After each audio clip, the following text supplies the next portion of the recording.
Con su permiso, señor presidente. La Comisión Nacional de los Derechos Humanos, bajo la presidencia de Rosario Piedra, a quien, por cierto, acaban de volver a elegir, promovió el 22 de marzo del 2021 ante la Suprema Corte de Justicia de la Nación una acción de inconstitucionalidad contra las reformas al Código Nacional de Procedimientos Penales ya diversas Permítame, leyes. oradora. Por un error del área técnica no actualizaron su tiempo. Se le restituye para Gracias. que pueda usted comenzar nuevamente si así lo desea. Gracias. Decía que la Comisión Nacional de los Derechos Humanos, bajo la presidencia de Rosario Piedra, promovió ante la Suprema Corte de Justicia de la Nación una acción de inconstitucionalidad contra las reformas al Código Nacional de Procedimientos Penales, ya diversas leyes que establecen la procedencia de la prisión preventiva oficiosa cuando se trate de diversos delitos, al considerar que vulneran los derechos a la libertad personal, al debido proceso, las garantías judiciales y el principio de presunción de inocencia.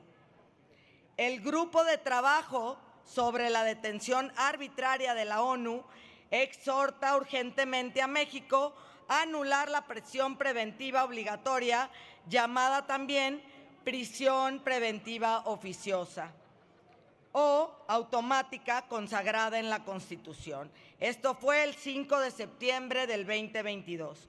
Solo han pasado 2 años y unos cuantos meses del exhorto de la ONU a nuestro país y hoy con este dictamen estamos llegando a extremos que apenas hace unos pocos meses pensábamos que era imposible que los alcanzaríamos. No cabe duda de que la realidad siempre supera a la ficción. Esta es la 12ª vez que la Corte Interamericana de Derechos Humanos declara la responsabilidad del Estado mexicano por violaciones a los derechos humanos. Cumplir con lo ordenado por esta Corte es una obligación legal vinculante y un paso necesario para eliminar prácticas que violan derechos humanos y entierran la efectividad del sistema penal mexicano. El gobierno se resistió al cumplimiento de la sentencia porque para nadie es secreto el abuso de la prisión preventiva por parte del gobierno del expresidente López y las normas que le permitieron su uso sin cumplir con los estándares de derechos humanos. Para diciembre del 2022, más del 40% de la población privada de la libertad en centros penitenciarios en México se encontraba en prisión preventiva.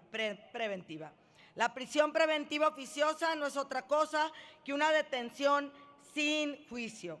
Aunque esta medida es obligatoria para ciertos delitos, su conveniencia es objeto de intenso debate, pues plantea un desafío entre la necesidad de seguridad y el respeto a los derechos humanos fundamentales. Quienes la han vivido la describen como una condena anticipada, con consecuencias que afectan a los detenidos, sus familias y a su comunidad, traduciéndose en una amplia gama de costos personales, no solo mentales y físicos, sino costos sociales y financieros como la pérdida del sueldo o del empleo, que traen consigo consecuencias colaterales altamente negativas.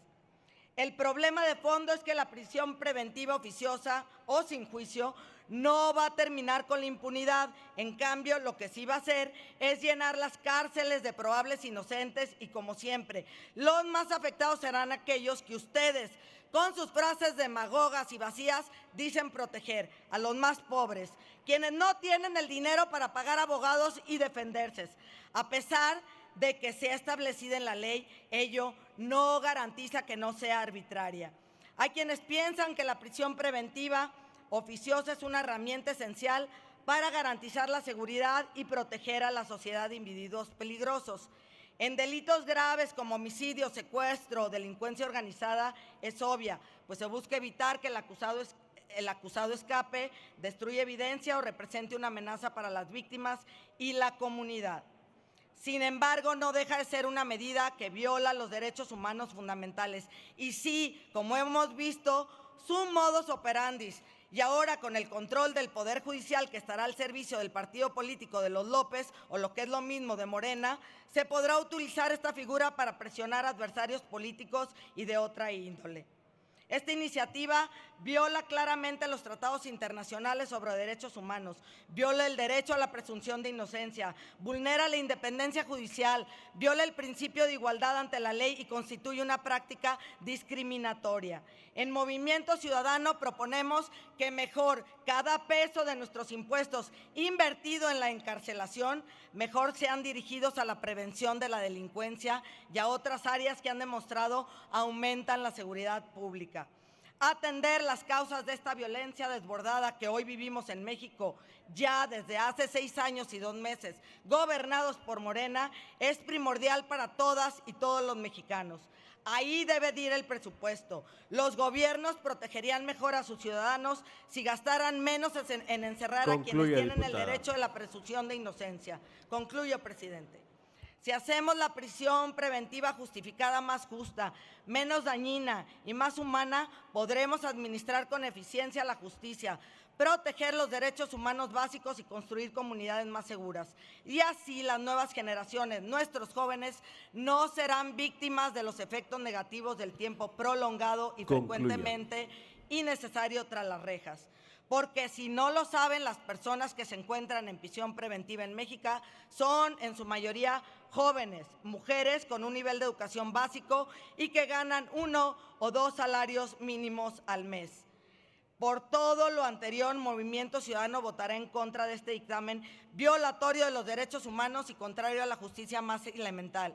Y que no se les olvide que la política es cíclica y que ustedes y sus familias serán víctimas de lo que hoy están aprobando. Gracias, presidente.